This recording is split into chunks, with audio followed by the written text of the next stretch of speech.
السلام علیکم، ڈاکٹر لودھی بات کر رہا ہوں آپ کی خدمت میں. میں کنسلٹنٹ ڈرمیٹالوجسٹ ہوں اور لاسٹ 30 ایئر سے پریکٹس کر رہا ہوں ڈرمیٹالوجی کی. ایکنی ایک ون آف دا کامنسٹ، ایک بہت ہی کامن کنڈیشن ہے جس میں پمپلس آتے ہیں، بلیک ہیڈز ہوتے ہیں، وائٹ ہیڈز ہوتے ہیں، سسٹ ہوتی ہیں، پسٹیولس ہوتے ہیں چہرے پہ، شولڈرز پہ، بیک پہ، اور تھوڑا بہت کبھی کبھی چیسٹ پہ آ سکتے ہیں. اور جب اتنی کامن ہو کنڈیشنز تو اس میں بہت سارے مس بلیوز، غلط کانسیپٹ بن جاتے ہیں کہ یہ اس سے ہوتا ہے، یہ اس سے ہوتا ہے، اس کا علاج نہیں ہے. تو آج ایک چیز بس واضح کرنا چاہتا ہوں. ایک تو اس کا مکمل علاج ہے. تھوڑے بہت کازز دیکھنے ہوتے ہیں کہ یہ کیوں ہو رہی ہے. کوئی ہارمونل ایشو ہے، کسی اور چیز سے ہے، ایکسیسو آئلی اسکن سے ہے، امپراپر کلینزنگ سے ہے، میک اپ سے ہے، اسٹیمنگ سے ہے، یا کچھ دوائیوں سے ہو جاتی ہے ایکنی. وہ کازز ریموو کر کے رکھنے ہیں، ورنہ یہ چیز دوبارہ اور پھر ہو سکتی ہے. تو یہ ٹریٹیبل ہے پہلی بات، اور بالکل ہمیں 100% امید ہوتی ہے ٹھیک ہوگی. ہاں، ڈر ہوتا ہے کہیں واپس نہ آ جائے. دوسرا اس کا ایک اور جو مس بلیف ہے، جو مس کنسیپشن ہے، وہ یہ کہ یہ مختلف قسم کے کھانوں سے ہو جاتی ہے. کہ بھئی کوئی انڈا نہیں کھاتا، کوئی میٹ نہیں کھاتا، کوئی یہ نہیں کھاتا، کوئی اچار نہیں کھاتا.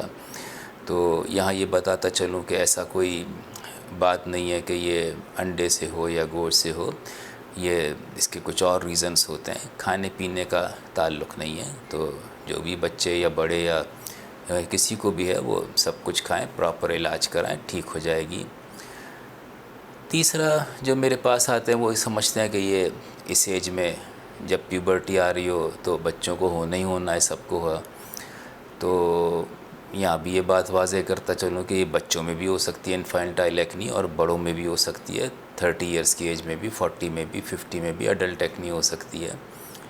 تو یہ سارے مسکنسیپشنس ہیں. تو اس کا علاج بھی ہے، اور کھانے پینے سے بھی اس کا تعلق نہیں ہے. اور یہ بھی نہیں ہے کہ یہ ایک عمر میں ہر ایک کو ہونی ہے، ایسا بھی نہیں ہے. پھر کچھ دوائیوں کے بارے میں بھی مسکنسیپشنس ہیں یا غلط خیالات ہیں کہ ہارمونل دوائیاں زیادہ یوز کراتے ہیں اس میں، اور اس سے آگے جا کے نقصانات ہوتے ہیں، یہ ہوتے ہیں، وہ ہوتے ہیں.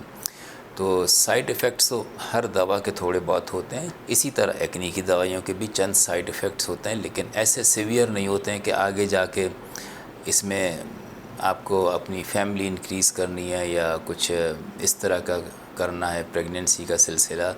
تو ہارمونل دوائیاں ایسی نہیں ہوتی ہیں. ایک تو اس میں بہت ہی ریئر دی جاتی ہیں، لیکن وہ ایسی نہیں ہوتی ہیں کہ آگے جا کے نقصان دیں. ہاں، دوائیوں میں اس وقت منع ہوتا ہے اس قسم کا کہ آپ کو اگر فیملی انکریز کرنی ہے تو اس وقت ہر دوا منع ہوتی ہے، اس طرح یہ بھی منع ہوتی ہیں.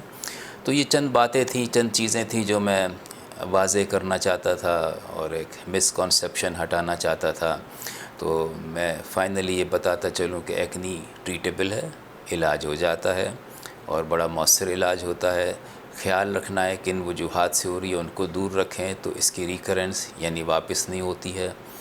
دوسرا خیال رکھنا ہے کہ کھانے پینے سے ایسا کوئی تعلق نہیں ہے جیسا کہ ہے کہ اس سے ہے، اچار سے ہے، گوشت سے ہے، انڈے سے ہے. لوگ چھوڑ دیتے ہیں انڈے وغیرہ، پھر بھی کچھ نہیں ہوتا، کوئی فائدہ نہیں ہوتا. اور یہ بھی نہیں ہے کہ اس ایج میں ہر ایک کو ہونا ہے، ہر ایک کو ہونا ہے، ہر ایک کو گزرنا ہے اور پھر نہیں ہوگی، ایسا بھی نہیں ہے. اور علاج کے بارے میں جو مسکنسیپشنس ہیں کہ اس سے ہو گیا تو آگے بڑے نقصانات ہوں گے، پریگننسی نہیں ہو سکے گی، یہ نہیں ہو سکے گا، تو یہ بھی ایسی کوئی بات نہیں ہے. تو کبھی بھی ہو کسی کو بھی تو اپنے قریبی ڈرمیٹالوجسٹ کو دکھائیے، تو انشاءاللہ اگر صحیح علاج ہوا، پابندی کے ساتھ ہوا، ذرا وقت لگتا ہے 2-3 مہینے، ٹھیک ہو جاتی ہے. اجازت دیجیے، بہت شکریہ، خدا حافظ.